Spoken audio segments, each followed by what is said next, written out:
Nous retrouvons dans le livre d'Esther un roi nommé Xerxès ou Assuérus selon les versions.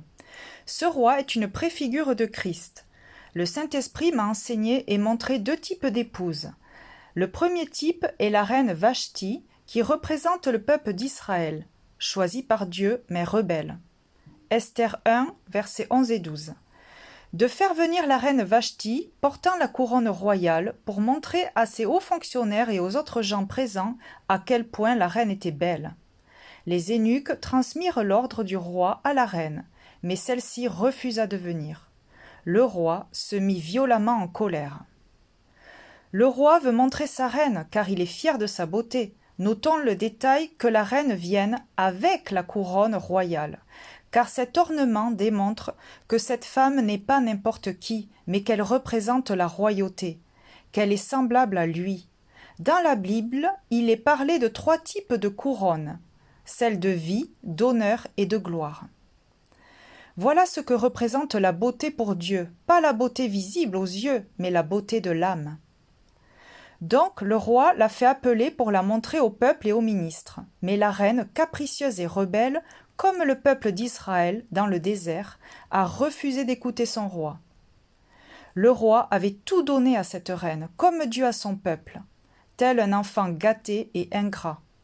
Ce comportement a déclenché la colère de Dieu.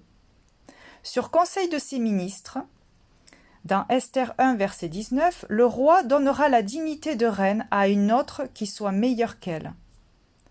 Cette destitution n'est pas qu'une perte de noblesse, mais de paix, de joie et d'amour de Dieu, car Vashti ne sera plus en présence du roi, donc n'aura plus part à sa nature. Lorsque nous désobéissons à Dieu, il nous fait parfois traverser des déserts ou un silence de sa part que nous traduisons comme une absence de sa part, de sa présence, pour nous corriger afin de nous façonner, nous transformer. Voyons maintenant le deuxième type d'épouse. Esther, une jeune fille étrangère qui accède au royaume par les vertus de son cœur, à l'image de l'épouse de Christ. Les critères de sélection pour les jeunes filles recherchées dans toutes les provinces du royaume sont qu'elles doivent être vierges et belles de figure. Il est dit d'Esther au chapitre 2, verset 7, « La jeune fille était belle de taille et de figure ». Cette expression est retrouvée à différentes reprises pour décrire Sarah, Rebecca et Joseph, beaux en tout point. Comme dit précédemment, cette beauté n'est pas physique, bien que peut-être, mais pas que. Elle est de l'âme. Esther fut mise sous surveillance de l'eunuque Hégaï, gardien des femmes. Esther 2, verset 9. Esther plaît beaucoup à Hégaï et elle gagne sa faveur.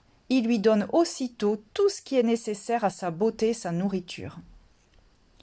Tout comme Marie a trouvé grâce auprès de Dieu et fut choisie pour porter le Messie.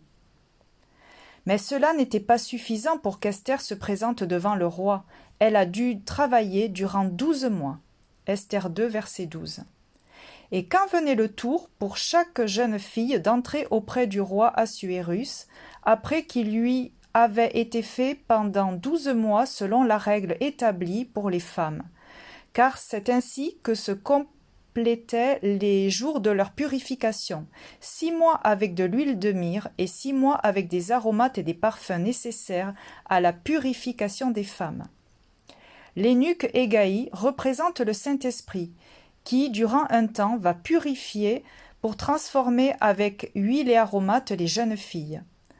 Nous retrouvons ces huiles et aromates dans l'ensevelissement, c'est le symbole de la préparation pour passer des corps charnels à des corps spirituels, passer de la mort à la vie.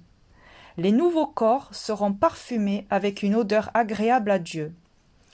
Une fois préparées, les jeunes filles peuvent se présenter au roi. Esther 2, verset 13. Quand une jeune fille va de la maison des femmes au palais royal, elle reçoit tout ce qu'elle désire prendre avec elle.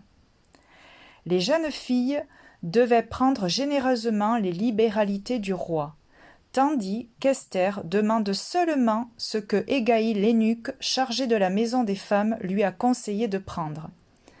Esther suit les conseils du Saint-Esprit et ne fait que ce qu'il lui demande, ce qui lui a valu de trouvait grâce aux yeux de tous ceux qui la voyaient. Le roi aima Esther plus que toutes les autres femmes. Elle eut sa grâce et sa faveur plus que toutes les autres vierges. Alors il mit sur sa tête la couronne royale et la fit reine à la place de Vashti. J'ai également remarqué qu'à 3 reprises, lorsque Esther, une fois reine, veut s'adresser au roi, son époux, elle commence par cette formulation.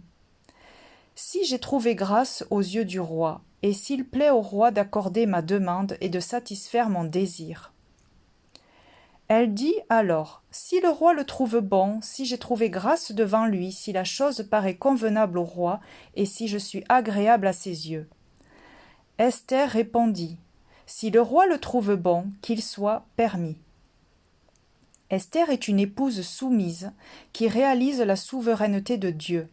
Parfois, lorsque Dieu n'agit pas rapidement ou comme nous l'imaginerions, nous pouvons ressentir de l'agacement. Mais le roi des rois ne veut pas une épouse à l'image de Vashti qui marche par sa chair et sa volonté, mais une épouse comme Esther à l'écoute du Saint-Esprit, obéissante, soumise et reconnaissante. Alors, soyons tous des Esther.